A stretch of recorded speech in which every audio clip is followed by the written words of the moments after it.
Capítulo 1. Él amaba Monterrey. No, qué cursi. Él idolatraba Monterrey fuera de toda proporción. No, hombre, está peor. Déjenme empezar otra vez. Capítulo 1. Él era demasiado romántico con Monterrey, como era demasiado romántico con casi todo. Para él, Monterrey seguía siendo una ciudad de montañas, industria, humo, carne asada, oficinas de vidrio, camiones llenos, avenidas imposibles y gente que parecía vivir siempre con prisa, como si el día tuviera 23 horas y alguien les hubiera cobrado la que falta. No, está muy largo. Capítulo 1.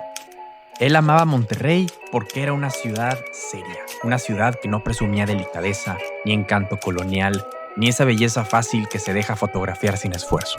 Monterrey tenía otra cosa, tenía carácter. Tenía el Cerro de la Silla apareciendo detrás de cables, anuncios espectaculares, puentes, gasolineras, torres nuevas, fábricas viejas, colonias en subida, colonias en expansión y avenidas donde miles de personas ensayaban todos los días la misma pregunta. ¿Por qué todos vamos al mismo lugar, a la misma hora y por la misma avenida? No, está muy didáctico. No quiero sonar demasiado profe. A ver, otra vez. Capítulo 1. Él amaba Monterrey aunque Monterrey lo obligara a demostrar su amor en Gonzalitos a las 6 de la tarde. Sí, ahí está, eso está mejor. Para él, Monterrey era una ciudad construida sobre una promesa. Si trabajas, avanzas. Y durante mucho tiempo esa promesa pareció cumplirse. La ciudad creció y generó industria, universidades, hospitales, inversión, talento, migrantes, familias enteras buscando una vida mejor. Pero poco a poco, casi sin darnos cuenta, esa promesa empezó a venir con una condición. Sí, puedes avanzar, pero primero tienes que pasar 1 hora y media en el tráfico. No, demasiado dramático. Aunque bueno, todo lo que dije es cierto. A ver. Capítulo 1. Veía belleza en cosas donde quizá no debía verla. En una avenida llena de carros bajo la sombra de la montaña, en una fábrica iluminada de noche, en la fila de una taquería después del trabajo, en los camiones que cruzaban la ciudad, en los fraccionamientos nuevos, todos iguales, prometiendo tranquilidad mientras empujaban a la gente cada vez más lejos. Y tal vez ahí está el problema, porque Monterrey no se volvió inmóvil por falta de energía, se volvió inmóvil por exceso de distancia. No porque la gente no quiera moverse, sino porque la ciudad empezó a obligar a todos a moverse demasiado. Ahí va, eso ya suena como tesis, pero bueno. Lo voy a dejar así. Monterrey era su ciudad. Una ciudad rica, intensa, trabajadora, orgullosa. Una ciudad que aprendió a producir, a vender, a construir, a competir. Pero ahora tenía que aprender algo más difícil. Cómo volver a moverse.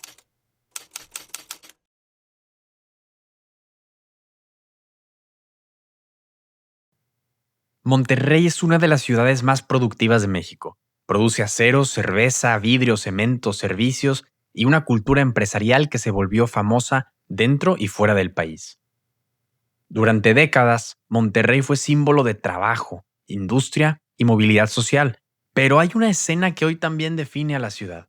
Filas interminables de carros, avenidas paralizadas, traslados de 1 hora, de 1 hora y media o más. En una ciudad rica, cada mañana millones de personas pagan un impuesto invisible, el tiempo perdido. Este video no parte de la idea de que hay demasiados carros. Esa explicación es superficial. La pregunta más importante es otra. ¿Qué tipo de ciudad incentiva a tanta gente a moverse tanto en carro? La respuesta no está solo en las avenidas. Está en la forma de la ciudad, dónde se permite construir vivienda, dónde se concentran los empleos, dónde puede abrir un comercio, qué tan flexible es el transporte y qué tan rápido puede adaptarse la ciudad cuando cambia la demanda. Monterrey no tiene simplemente un problema de tráfico. Yo pienso que esa es la superficie. Tiene un problema de coordinación urbana.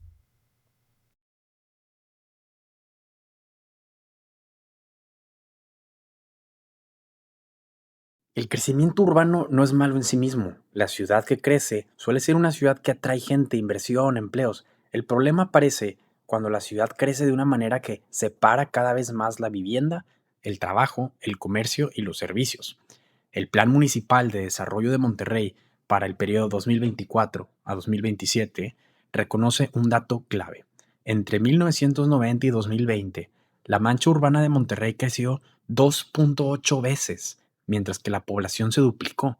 La ciudad no solo creció, sino que se estiró. Cuando la mancha urbana crece más rápido que la población, la densidad promedio cae. Y cuando la densidad cae, cada viaje se vuelve más largo. Cada ruta de transporte atiende a menos personas por kilómetro y cada servicio urbano se vuelve más caro de sostener. La expansión dispersa crea una geometría difícil, más kilómetros de calles, más redes de agua, más drenaje, más alumbrado, más mantenimiento, más patrullaje, más distancia entre casa y trabajo. La ciudad puede seguir creciendo económicamente, pero la vida cotidiana se vuelve incómoda y se pierde mucho tiempo. El índice de tráfico de TomTom más reciente pone a Monterrey en el 8.º lugar entre las ciudades más congestionadas de Norteamérica, con el regiomontano promedio perdiendo 89 horas por año en el tráfico en hora pico, por encima de ciudades más pobladas y que incluso son famosas por su congestión: Houston, Dallas, Atlanta, Chicago. El problema no es que alguien quiera vivir en una casa más grande o en una zona más tranquila. En una ciudad libre, la gente debe poder elegir.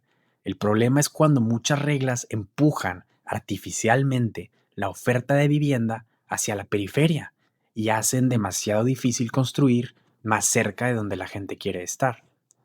Ahí empieza la dependencia del automóvil, no como una preferencia cultural aislada, sino como una respuesta racional.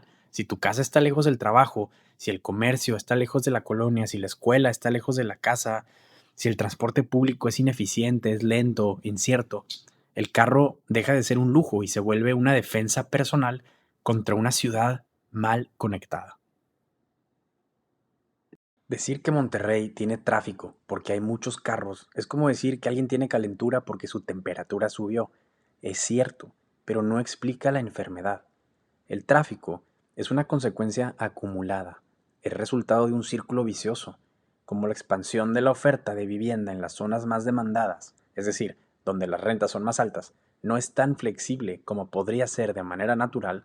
Se construye cada vez más vivienda lejos, los viajes son más largos, se sigue optando por usar el carro al no haber mejores alternativas, sube la congestión, entonces se incrementan las vialidades, se sigue expandiendo la mancha urbana y entonces se construye cada vez más vivienda lejos, y así sucesivamente. ¿Cómo vamos Nuevo León? Ha documentado un deterioro importante en la movilidad metropolitana. El tiempo de traslado reportado pasó de 55.4 a 68 minutos en una medición presentada por la organización. En el mismo material, las unidades de transporte público bajaron de 5.304 a 3.615, es decir, menos unidades, más espera y más incertidumbre. Cuando el transporte colectivo pierde calidad, la gente se pasa a otras alternativas como el carro.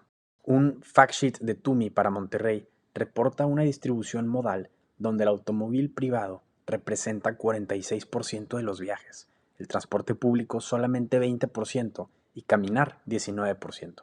También reporta alrededor de 400 autos por cada 1.000 habitantes. Esa combinación revela una ciudad donde una parte enorme de la movilidad cotidiana depende del carro. Pero de nuevo, el problema no es el carro en sí. El carro es una herramienta extraordinaria, pero una ciudad sana ofrece opciones.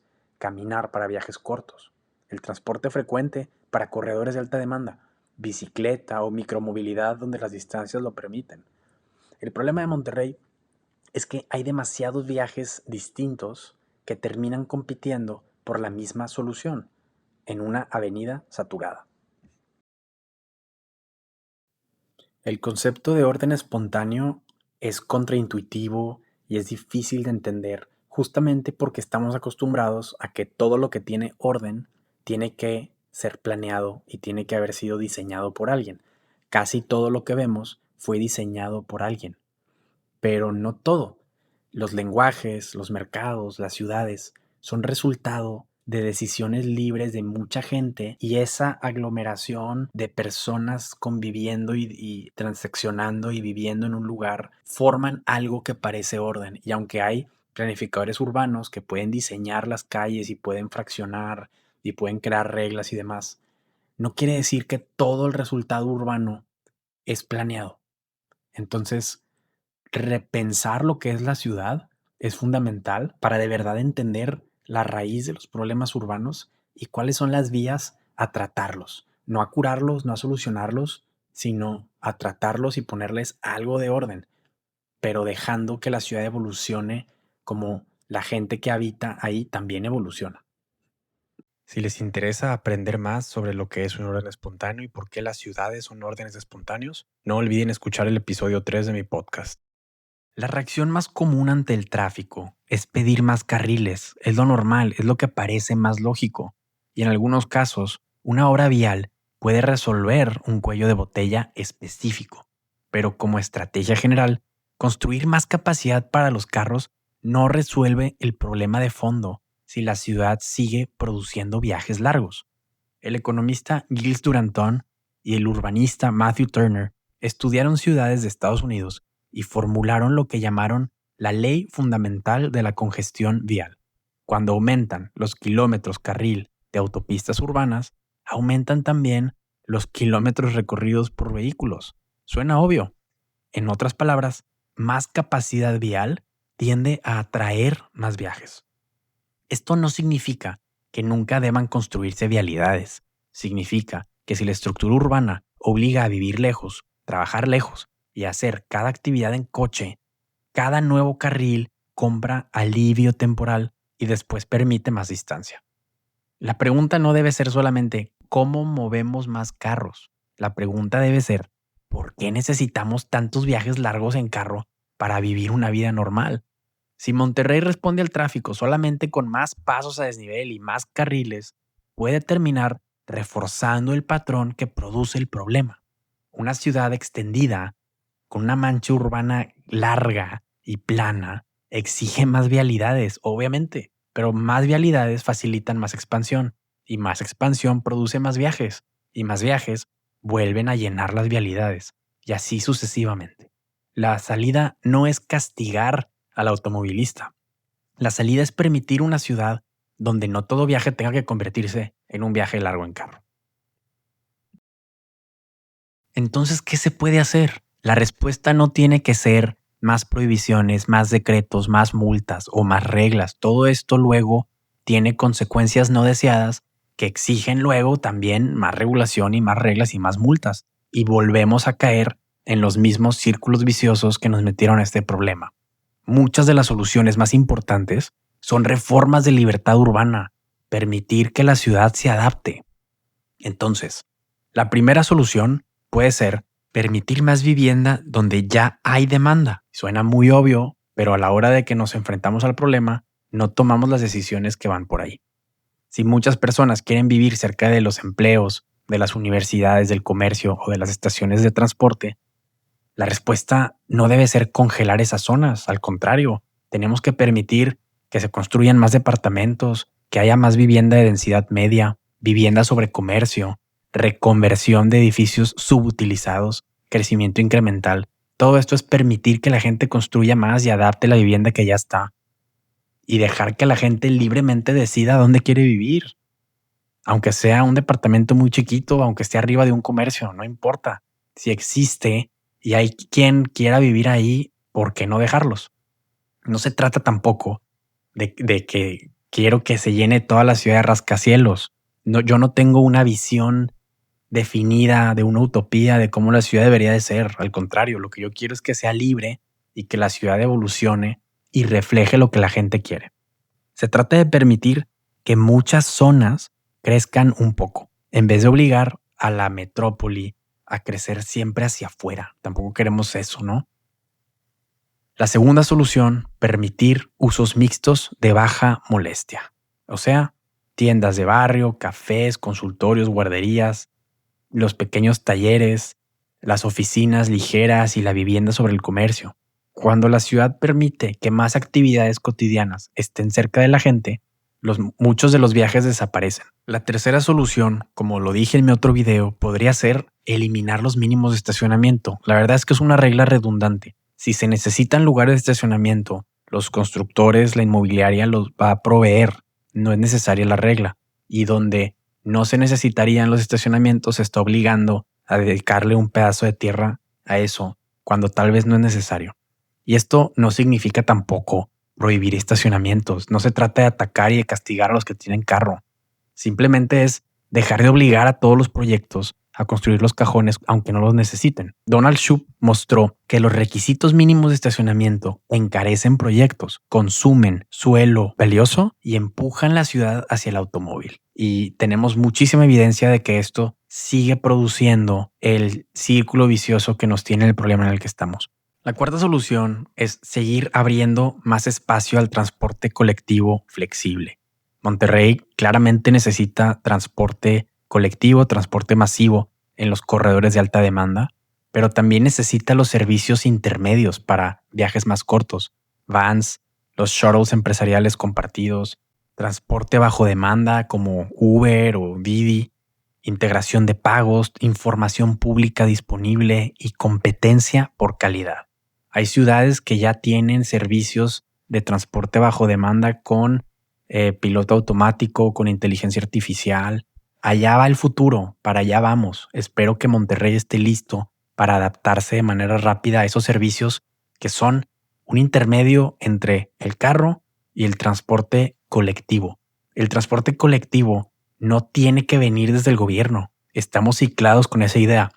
Está bien, lo podemos tener y puede existir, pero puede haber también la oportunidad para iniciativas privadas con o sin fines de lucro que promueven el transporte colectivo de maneras distintas. Hay que abrir la mente, hay que pensar qué más se puede hacer, cómo nos podemos mover y puede valer la pena hacer los cambios necesarios para que la ciudad sea flexible para adaptarse a esas nuevas soluciones. Las reglas para esto deberían de ser muy sencillas. Regular la seguridad, sí, responsabilidad, transparencia, pero que no caigamos en proteger monopolios o congelar rutas ineficientes. La quinta solución es más o menos una solución porque no es una solución directa, pero abrir datos de movilidad.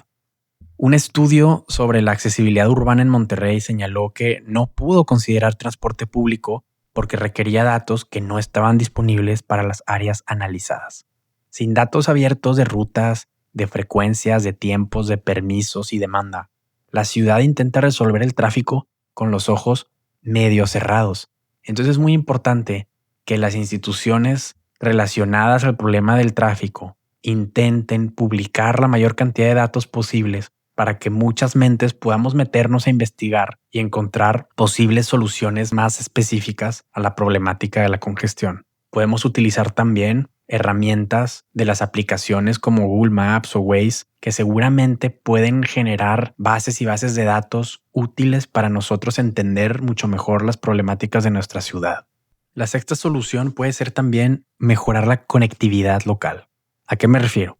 Pues muchas zonas obligan a que demos rodeos largos por cerradas, pasar bardas, supermanzanas, fraccionamientos aislados, cruces peligrosos que no tienen buen señalamiento. Entonces, abrir conexiones peatonales y mejorar los cruces, también permitir calles más accesibles, puede reducir distancias reales sin imponer un estilo de vida. La idea no es diseñar desde arriba una ciudad perfecta, tampoco.